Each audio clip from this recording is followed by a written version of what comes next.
जय भीम म्हणजे निर्भय आकाश. जय भीम म्हणजे या युनिवर्स मध्ये तळपणारा सूर्य.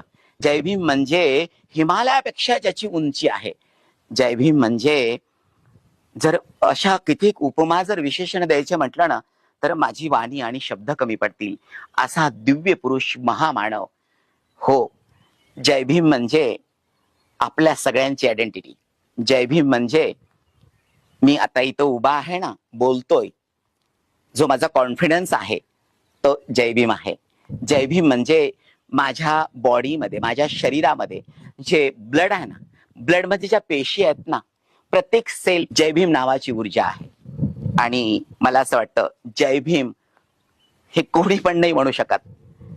ज्याच्या भाग्यात आहे, ज्याची वाणी चांगली आहे, जो राष्ट्रभक्त आहे, जो देशाला मानतो, देशाची प्रगती मानतो, जातीवाद करत नाही, ज्याच्या हृदयामध्ये राष्ट्रप्रेम, देशप्रेम भरलेला आहे. महामानवाचा इतिहास, महामानवाचं परिश्रम, महामानवाचं कष्ट, महामानवाची साधना जो जाणतो ना, तोच जय भीम म्हणतो. म्हणून जय भीम सहज कुणाच्याही मुखात येणार नाहीये. जय भीम त्यांच्याच मुखात येईल ज्यांच्या हृदयामध्ये संविधान आहे.